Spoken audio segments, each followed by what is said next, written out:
अस्सलाम वालेकुम student, this is Amir Hamza. Student कैसे हैं आप सब? उम्मीद है खैरियत से होंगे। जैसा कि आप जानते हैं इंटर पार्ट 1 का हम सिलेबस कंटिन्यू कर रहे हैं और आज इसका लेक्चर नंबर 5 है। हमने 9.1 स्टार्ट की हुई है ट्रिग्नोमेट्री। तो लास्ट लेक्चर में मैंने क्वेश्चन नंबर 6 तक हो गए थे। आज हम इसमें क्वेश्चन नंबर 7 और 8 करेंगे। अच्छा, ये क्वेश्चन स्टूडेंट बड़े टेक्निकल समझते हैं क्योंकि ये प्रॉब्लम स्टेटमेंट्स हैं, तो कोई मसला नहीं है। वो मैंने आपको याद है, मैंने एक फार्मूला आपको कहा था L equal r theta, L equal r theta. तो मैंने ये कहा था कि सारे के सारे क्वेश्चन इसी फार्मूले से होंगे। सिर्फ स्टेटमेंट से हमारा कोई लिंक नहीं है, हमने सिर्फ डाटा अपना निकालना है। जिस तरह आप न्यूमेरिकल्स करते हैं तो उसमें आप डाटा निकालते हैं। तो अब हम क्वेश्चन नंबर 7 से स्टार्ट करते हैं। आइए देखते हैं 9.1 का क्वेश्चन नंबर 7। सिर्फ इन क्वेश्चंस के लिए बुक आपके सामने होनी चाहिए क्योंकि आपने स्टेटमेंट को समझना है। कहता है what is the length of the arc. क्या फाइंड करना है? लेंथ फाइंड करनी है। सिर्फ आपने याद रखना है कि ये जो फार्मूला है हमारे पास L इक्वल आर थीटा। इस फार्मूले में तीन चीजें हैं, दो की वैल्यूज आपके पास होनी चाहिए और एक की आपने फाइंड करनी है। तो वो सिर्फ दो की वैल्यूज आपने यहां से ऊपर देख के आपने तो लिखनी है कि किस किस की वैल्यू दी हुई है। तो व्हाट इज द लेंथ, जब व्हाट आ जाए तो इसका मतलब है मुझसे पूछ रहा है what is the length, length क्या होगी। What is the length, length क्या होगी, यानी कि हमसे पूछ रहा है। तो इसका मतलब है हमने फाइंड क्या करनी है? लेंथ फाइंड करनी है। तो मैं गिवन डाटा यहां पे लिख रहा हूं, लेंथ मैंने फाइंड करनी है, एल मैंने फाइंड करना है। सिर्फ क्या फर्क है कि जो ऊपर वाले क्वेश्चंस किए हैं उनमें बताया होता था फाइंड एल और आर इज दिस और थीटा इज दिस, लेकिन इसमें प्रॉब्लम स्टेटमेंट है तो खुद पढ़ के आपने खुद वहां से तलाश करना है। तो what is the length, length हमने फाइंड करनी है। मैंने क्वेश्चन मार्क लगा दिया। लेंथ किसकी है? आर्क की। आर्क आपको पता है वो सर्कल की एक साइड को कहते हैं। तो बहरहाल सिर्फ आपने याद रखना है कि लेंथ फाइंड करनी है। अच्छा जी, intercepted on the circle of radius, ये रेडियस दिया हुआ है, मतलब जो जो चीजें हमें चाहिए उसके उसने हमें दी हुई है। लेंथ, रेडियस और थीटा क्या है? एंगल है। तो तीन में से दो चीजें होनी चाहिए। लेंथ उसने फाइंड करने को कहा है, इसका मतलब है आर भी होना चाहिए और थीटा भी होना चाहिए। तो रेडियस का मतलब क्या है? ये आर की वैल्यू है। आर कितना दिया हुआ है? 14 सेंटीमीटर। आर की वैल्यू है 14 सेंटीमीटर, ये आर की वैल्यू। आगे चलती है। अच्छा जी, आर उसने दिया हुआ है। आर के अलावा आपको क्या चाहिए? थीटा चाहिए। आर के अलावा आपको थीटा चाहिए। तो आगे चलते हैं। By arms of a central angle, ये एंगल दिया हुआ है सेंट्रल एंगल ऑफ 45 डिग्री। कितना एंगल दिया हुआ है? 45 डिग्री का। तो एंगल को किससे शो करते हैं? थीटा के साथ। तो थीटा की वैल्यू उसने दी हुई है 45 डिग्री। थीटा की वैल्यू कितनी है? 45 डिग्री। तो याद रखें, सिर्फ मैंने ये आपकी बुक से क्वेश्चन को पढ़ा और वहां से जो जो चीजें थी डाटा था वो मैंने यहां पे लिख दिया। What is the length, length हमने फाइंड करनी है। उसके बाद रेडियस आर से शो करते हैं, उसकी वैल्यू 14 है। मेकिंग एन एंगल, एंगल कितना था? 45 डिग्री। तो एंगल को शो करते हैं थीटा से, थीटा की वैल्यू कितनी होगी है? 45 डिग्री है। बस, तो क्वेश्चन तो वही बन गया जो हम ऊपर करके आए हैं। अच्छा जी, एल फाइंड करना है और आर और थीटा दिया हुआ है। तो क्या ख्याल है स्टूडेंट, ये आर और थीटा की वैल्यू इसमें पुट कर दें? नहीं, सोचे जरा, पुट करेंगे अभी तो आपके ज़हन में आ रहा होगा कि अभी नहीं पुट करना। क्यों नहीं पुट करना? सोचे, मैंने आपको बताया हुआ है क्योंकि थीटा अभी डिग्री में है। तो जब तक थीटा रेडियन में नहीं आ जाता हम इस फार्मूले में पुट नहीं करेंगे। हमने बार बार ये बात की थी कि इस फार्मूले में पुट करने के लिए थीटा हमेशा किस में होना चाहिए? रेडियन में होना चाहिए। ये थीटा किस में है? डिग्री में। तो डिग्री को रेडियन में करने के लिए क्या करते हैं? आपको पता है, डिग्री को रेडियन में करने के लिए मल्टीप्लाई करते हैं पाई ओवर 180 के साथ। ये हमने बात की हुई है कि डिग्री को रेडियन में करना हो तो किससे मल्टीप्लाई करते हैं? पाई ओवर 180 के साथ। तो ये डिग्री में है, इसको पहले रेडियन में करते हैं। तो थीटा इक्वल 45 डिग्री, डिग्री में दिया हुआ है। अभी मैं फार्मूले में नहीं पुट कर रहा। क्यों? क्योंकि हमने पढ़ा कि जब तक ये थीटा की वैल्यू रेडियन में नहीं आती हम फार्मूला नहीं लगा सकते। तो अभी थीटा किस में है? फर्स्ट पहले हमने ये काम करना है कि थीटा डिग्री में है, उसको पहले रेडियन में करना है। तो डिग्री को रेडियन में करने के लिए क्या करते हैं? उसको मल्टीप्लाई कर देते हैं पाई ओवर 180 के साथ। चलेंगे थीटा इक्वल 45 मल्टीप्लाई, इन क्वेश्चन में मैंने कहा था पाई की वैल्यू भी पुट करनी है, और वो क्या होती है 3.1428। पाई की वैल्यू होती है 22/7, उसको आप डिवाइड करेंगे तो आपके पास क्या आता है 22 डिवाइडेड बाय 7, 3.1428। पाई की वैल्यू आ गई 3.1428 और नीचे क्या आ गया 180 आ गया, क्योंकि पाई की वैल्यू 22/7 होती है। अगर आप इसको डिवाइड करते हैं कैलकुलेटर पे तो आता है 3.1428, यानी कि 45 ऐसे आ गया, मल्टीप्लाई पाई की जगह पे पाई की वैल्यू आ गई, नीचे क्या आ गया 180 आ गया। तो थीटा इक्वल, अब ये ऊपर वाले दोनों मल्टीप्लाई होंगे और जो आंसर आएगा उसको डिवाइड करेंगे 180 के साथ। तो मल्टीप्लाई, ये ऊपर वाले दोनों को मैंने मल्टीप्लाई कर दिया, जो आंसर आया उसको डिवाइड करना है 180 के साथ। तो इन क्वेश्चन के लिए आपके पास कैलकुलेटर होना लाजमी है। तो ये आएगा 0.7857। अब ये किसमें आ गया रेडियन में, पहले थीटा डिग्री में था, अब थीटा रेडियन के अंदर आ गया। तो सिर्फ आपने इस चीज का ख्याल रखना है कि इन क्वेश्चंस के अंदर आपके पास थीटा की वैल्यू रेडियन में होनी चाहिए।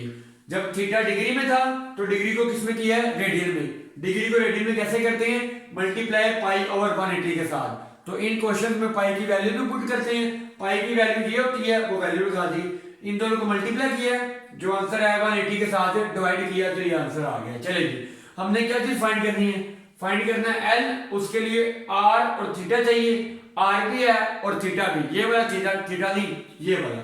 तब हम फार्मूले में वैल्यू पुट करते हैं, फार्मूला लिखते हैं, फार्मूला आपके पास है L equal r theta. L आपने फाइंड करना है, वो वैसे का वैसे आ जाएगा, इक्वल R की वैल्यू क्या है 14, R की वैल्यू 14 आ गई, दरम्यान में कुछ साइन नहीं है तो मल्टीप्लाई, यानी कि मल्टीप्लाई किसके साथ करना है थीटा के साथ, थीटा की ये वैल्यू आई है 0.7857। तो L इक्वल, इन दोनों को क्या करना है मल्टीप्लाई, तो इन दोनों को मल्टीप्लाई कर देते हैं, सिर्फ फार्मूले में वैल्यू पुट की है 14 मल्टीप्लाई 0.7857, तो कितना आ गया 10.99। तो मैंने कहा था पॉइंट के बाद 2 डिजिट ही काफी होते हैं। अच्छा जी, यूनिट क्या होगा, L का यूनिट क्या होगा, जो R का यूनिट है, R किसमें दिया हुआ है सेंटीमीटर में, तो L का यूनिट भी क्या होगा सेंटीमीटर। ये आपका हो गया क्वेश्चन नंबर 7। फार्मूला वही है, आपने परेशान नहीं होना, सिर्फ प्रॉब्लम स्टेटमेंट है, तो जो जो चीजें आपको नजर आ रही है आप उसको एक साइड पे लिख लें, यानी कि ये आपका गिवन डाटा है।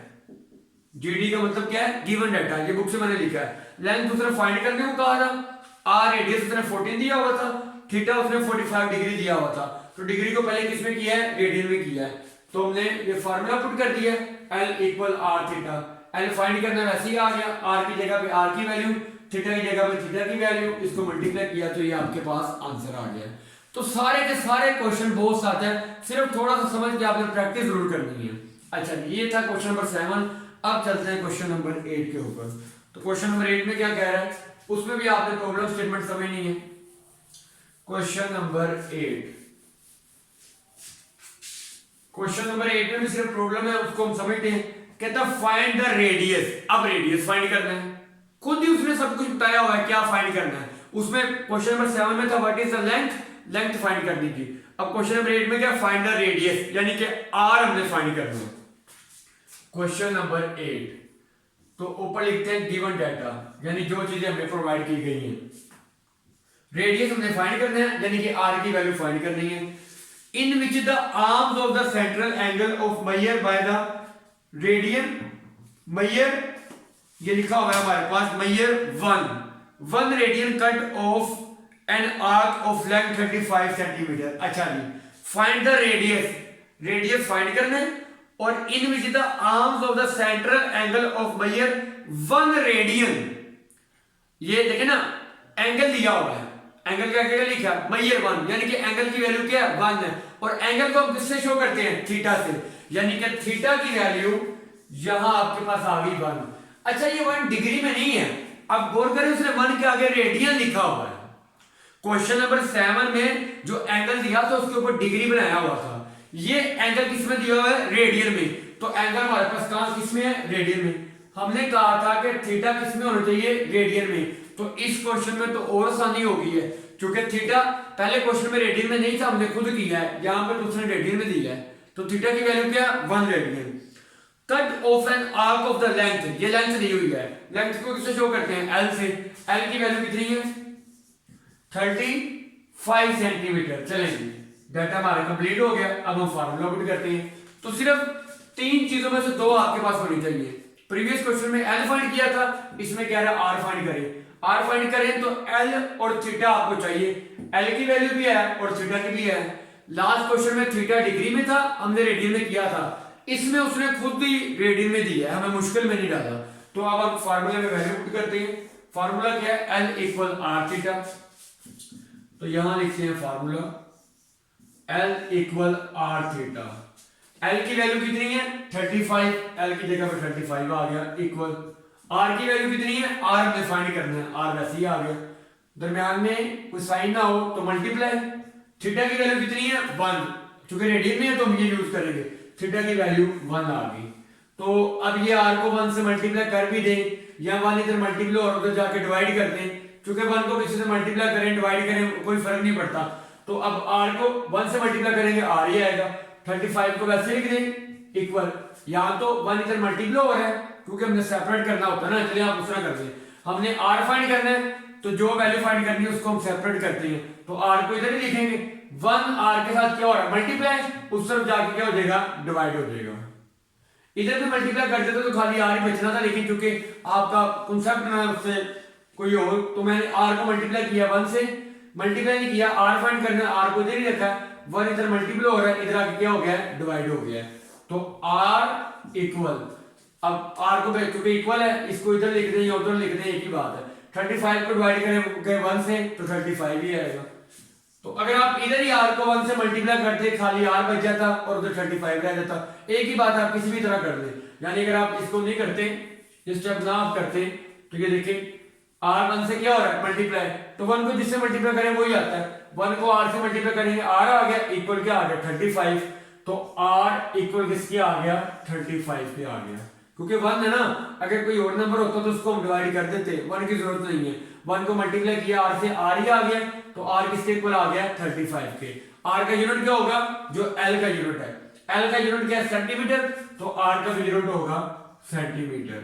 सिर्फ क्वेश्चन बहुत आसान है, थोड़ी सी प्रैक्टिस की हमें जरूरत है, और ये प्रॉब्लम स्टेटमेंट भी आसान है, फार्मूला सिर्फ एक ही है।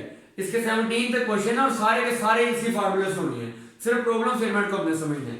तो ये था क्वेश्चन नंबर 7 और 8। मैं ज्यादा क्वेश्चन एक वीडियो में नहीं बनाता, क्योंकि वीडियो जरा लेंथी हो जाती है, तो इसको आप समझें और थोड़ी सी प्रैक्टिस करें। अगर आपको लेक्चर अच्छे लग रहे हैं, आप एंजॉय कर रहे हैं, तो अपने फ्रेंड्स के साथ, कोलीग्स के साथ, क्लास फेलोज के साथ शेयर कीजिएगा।